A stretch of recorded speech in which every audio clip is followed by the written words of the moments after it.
So, good afternoon, David. My name is Zachary Ritchie. I am a case manager for Primetime House.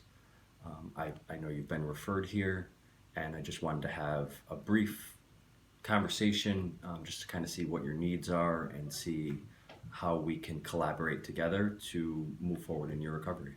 So, welcome. Hi, how you doing? Good. What brings you in today? Well, I'm I don't know. I'm I, at risk of losing my housing. My landlord is threatening eviction. He hasn't gone to the court yet, but he's a second away from it, and um, he said that if I get into treatment for my alcoholism, I'm a bit of a drinker. I don't really think it's a problem. I've had some issues in the past with it though, so I kind of take some time off and I'm able to do what I got to do. But um, recently I've been kind of throwing some parties and he's not too happy. Okay. So, I hear you saying that you have utilized alcohol in the past to kind of have a good time and cut loose, and it's now becoming a problem. It's affecting your housing. You're currently facing eviction, and you're looking to get into some substance abuse services. Well, I don't know about substance use services.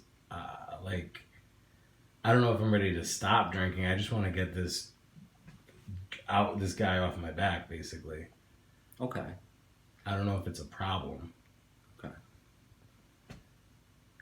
How else has your drinking impacted your life? I don't know, man. I have a good time. It's usually we don't really bother anybody. It's only like two or three of my buddies. Sometimes we get together at my house and play cards. We could be a little loud, um, but I don't know. I also lost one job because I had, like I said, sometimes it gets a little too much. I was drinking in the morning and my boss smelled the alcohol on my breath. But like I said, I was able to get control of that um, and stop for a while, and I'm all right. But I haven't been working since then. Um, I also suffer from bipolar disorder. I'm seeing a psychiatrist and a therapist about that. Yeah. Um, I don't know if I even agree with that diagnosis, but um, I I don't know. Well, it sounds like you have a lot going on. I mean, being unemployed is tough, especially in this economy, and work is very important for anybody. It provides structure for your day. It allows you to have some more money, which is always good for everybody, and um, it's definitely beneficial. So I hear you saying that you don't want to stop drinking, or that you think maybe drinking isn't a problem. But it kind of looks like drinking is causing some waves in your life. You're no job, facing eviction, and it doesn't necessarily mean that you have to quit drinking completely, but it might be beneficial to reach out to an outpatient program, um, Well, and just kind of see where that takes you. my psychiatrist wants me to take this stuff. It's supposed to make me sick when I'm drinking, or it's supposed to, I don't know, make me not want to drink as much. But like I said, I just do it for the party. It's not like um, I need to drink. It's just fun. Right. But I do want a job. I do want to, work. It'd be nice to have some extra money. Yeah, definitely. Can you talk to me a little bit about what your income looks like right now? Do you get benefits? Do you get food stamps, insurance? Do you have Social Security disability or supplemental security? I'm just trying to get a better picture as to what your financial situation looks like. I also want to mention that this is, again, it's a collaborative effort between you and I to work on what your goals are. So if you feel like something is not relevant, then we can look at moving forward on another piece of your recovery. You've mentioned quite a few different things as far as employment, maybe to cut down on some drinking. You mentioned that you're on some medications. Give me a little bit more about your background, if you don't mind. Um, right now, the only thing that I'm getting for income is I get some money from SSDI. Okay. Um, I worked with my psychiatrist for that. That's good. I have, uh, like I said, the bipolar disorder. Um, And you mentioned that you weren't sure if you agree with that diagnosis. no, I mean, in my mother wasn't the best mother to me. She wasn't a bad lady at all, but um, when I was growing up with her, I think she would be real hard on me. She would be calling me names sometimes. She drank as well, and I started to sneak some of her alcohol in when I was fairly young. Um, but I don't know. I think that I don't want to be put into a box. I don't know Right. what bipolar even means, really. Um, Sometimes I do get, some like great ideas where I'll want to go out and I don't know. I had this idea of creating a new poker table, so I bought a bunch of wood at Home Depot for my SSDI and brought it home and I realized that I don't really know how to work with wood or create a poker table. So I kind of have, my psychiatrist said that that was problematic, and I guess it was because I don't know what to do with the wood now. Right. Right. But it Um, also sounds like you're creative, and that's a strength. You know, creativity is good. Sometimes it just needs a little bit of fine tuning to figure out how you want to utilize that creativity. You mentioned that you're not very good with wood, but you've had some employment opportunities in the past. Can you talk to me about maybe what those employment opportunities are, what your background is as far as schooling and education? Do you have a trade? I did. I got my bachelor's degree. It's in computer science. I Good. like to work with computers. That's good. It actually that my when I was That's really younger, good. I used to like to tinker with. We had an old computer, and when I was feeling like creative or whatever, I would you know do my thing with it. And then I went to school. Yeah, I got my bachelor's degree. I actually had a pretty good job at a small IT place for a while. Um, that's wonderful.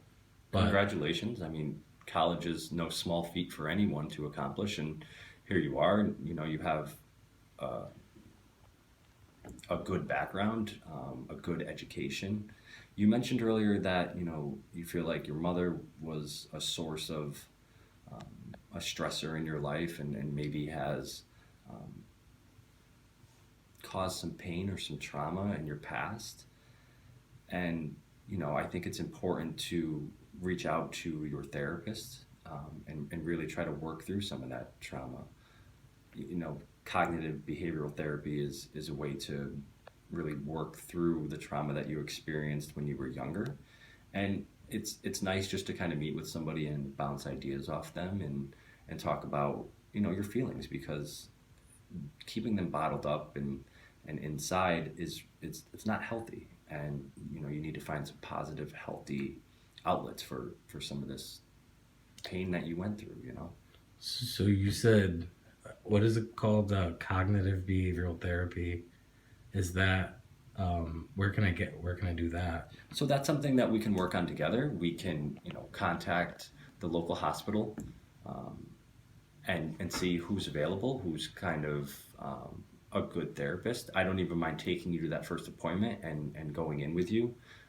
That's kind of my role here. So we're really supposed to work together, and I really want to focus on your strengths. It sounds like you have a lot of great qualities, a lot of Yeah, great skills. I have a license. I don't need any rides or anything like that. I got a car, Okay. so I could drive myself around.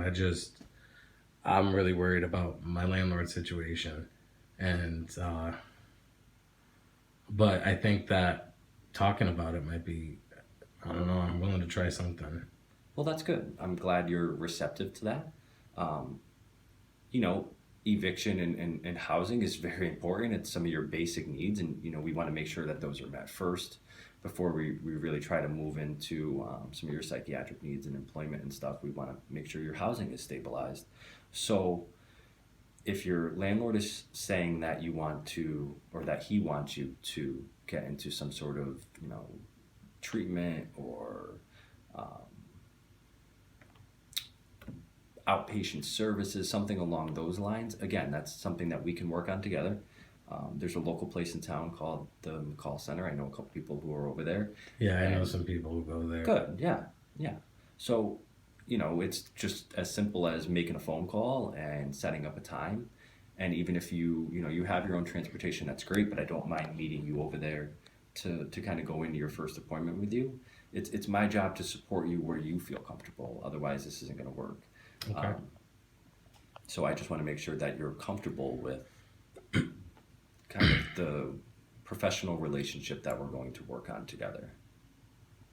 No, that sounds good. I mean, I could use some guidance at least with some things. I mean, I like to party, but at times sometimes it can feel like I'm kind of floating out there alone. I don't know if the guys that I'm even bringing home to party with or like care about me. I'm always misplacing things or I'm losing things. And I think people are taking stuff from my apartment. So I understand now why my landlord might not want me to drink anymore. I just don't like to be told what to do, and I like to drink. It's what I did when I was younger. It's something that I just like to drink. Okay. So we can make that trip over to the McCall Foundation and definitely try to talk to somebody over there and maybe get you in some outpatient services. And there you can, you'll be in groups and you'll have the ability to kind of work on some coping skills and learn some new skills so that you can work on how to appropriately handle some of the feelings that you have. You mentioned that you feel isolated at times, that maybe some of your friends are taking advantage of you. You mentioned your relationship with your mother, and it doesn't really sound like you have a whole lot of family support or support from friends. Um, and who knows? I mean, maybe in outpatient services or coming into our social program here at Primetime House will give you the ability to make some new friends and some new peers and kind of learn about your illness a little bit. It doesn't necessarily mean that it has to be nailed down and that you're in this box of you're a bipolar man or you're an alcoholic man or you're a partier, but more so of this is what you're experiencing and this is what you're feeling and you're surrounded by people who feel that way as well. And just another way to really surround yourself with support so that you don't feel alone and that you don't feel isolated. Yeah, I think that sounds good. Okay. Do you have computers? Yeah, definitely. Yeah, Primetime House, their social program has some computers there that are available to Well, I just thought because utilize. back, when my mother was drinking, like I said, I got my love for computers from tinkering with it when I was a kid, and I think that's what I liked. I liked taking it apart and putting it back together again, and it fe- it made the situation feel safer. So Right. maybe that could be something that I can do instead of the drinking, or I don't know. Yeah, I mean, I would think that that's a healthier outlet and a way to utilize your strengths that you have. Um, you mentioned that you're unemployed, and employment seems like it's a big piece as well of your recovery and a need that you have. So together we could work on doing a resume, we could do a cover letter, we could do some mock interviews to make you feel comfortable, and we can apply to some jobs. I mean, there's lots of computer science jobs that are available. They pay pretty well, and we don't have to dive into a full-time job just yet, but maybe a part-time opportunity in the community. You mentioned that you have your own car, so that's wonderful. That's great. And a driver's license, that's even better, so that you can, get yourself to and from work. So um, that's definitely something we can work on together in a way I can support you. Okay. It sounds good. I think I have a resume that I can. It needs to be updated. It hasn't been in a while, but Yeah. I think I have one saved somewhere. Okay. And we can fine tune it a little bit and add some of your more recent employment history and use some keywords to really attract employers because I think you could be successful. I think, you have a lot of great skills um, and you have some needs as well, but we can really focus on your strengths and your abilities and your talents to kind of meet some of those needs. So I really think the first step is to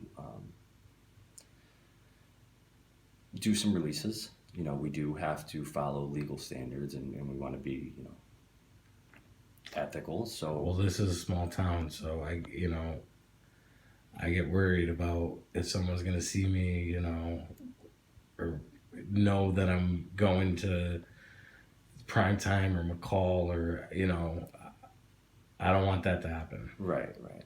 Well, I mean, any human service agency is bound by confidentiality and HIPAA and things like that. So, um, I'm hoping that we could look at, maybe signing some releases so that I can do some of the speaking for you as it relates to the McCall Foundation and Primetime House and because they do have a supported employment program, they have a social program as well that I'd really like to get you connected with. I'm also hoping that you mentioned that you wanted to find a therapist who specializes in cognitive behavioral therapy. So it's going to be important that we just kind of make sure um, all our legal standards are covered. Okay, I'm okay with that. I have a trouble. I mean, I can't find services for myself. I don't know. I don't even know where to go or how to do it. So I would appreciate you speaking on my behalf. Definitely. Okay. So I just want to talk a little bit about kind of what our role will be together. There's going to be things that um, we work on together. There's going to be things that you need to work on your own and pieces of this relationship that I will work on for you.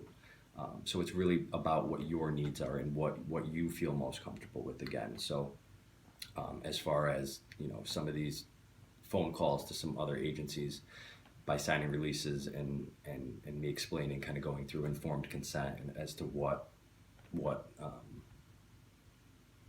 needs need to be met from both parties. Okay. I hope you understand that. Absolutely. Yeah. All right. And obviously, I'm bound by confidentiality, but so I won't share or I won't share any information that you share with me unless you make remarks about hurting yourself or others. I am a mandated reporter, and I am required by law to notify kind of the parties that be if need be, and that could be a mobile crisis outreach to come out and evaluate you just to make sure you're safe and other people are safe. It may mean notifying your psychiatrist. Um, but right now, I really think your crisis management is moderate. You do have some needs, obviously, but I think that you also have some really great strengths, and together we can kind of minimize some of those needs to build on this and to Okay. build on your recovery. Okay. All right. So before our next session or the next time we meet, I'm really hoping that you can talk to your landlord, let him know that we are going to connect to the McCaw Foundation to get you into some treatment, Okay. and hopefully that will kind of take care of the housing piece. If you want, um, you can sign a release for him as well, and I can share some of the information with him so that he understands that you and I are working together and that we are going to get you connected to substance abuse services to make you more successful and to maybe curb some of that drinking. Okay. All right. Okay. Yeah, I do need to. If he's allowing me to stay, I think I do need to stop with the parties and maybe get another job and stop messing around with these people. Okay. Yeah, This and sounds good. if you could find that resume and dig it out somewhere and bring it to me, we can definitely update it together. Absolutely. And try to find some some gainful employment in the community, because I think that will give you some structure. It will kind of give you something to do with your day where you're busy. So Well, if you you're know, busy, you can't be drinking. And I'm not learning woodworking anytime soon. Okay, yeah, that's understandable. Stick, computers are. There's nothing wrong with computers. Right. I myself am not very good with wood either, so I stay away from it. But yeah, Okay. all right. All right. Well, thank you for meeting with me. Yeah, thank you very much. I appreciate you coming in, and I look forward to seeing you soon. If you need anything in the meantime, you can contact me Monday through Friday, 8:30 to 4:30, and I will give you a business card with my information, all my contact information.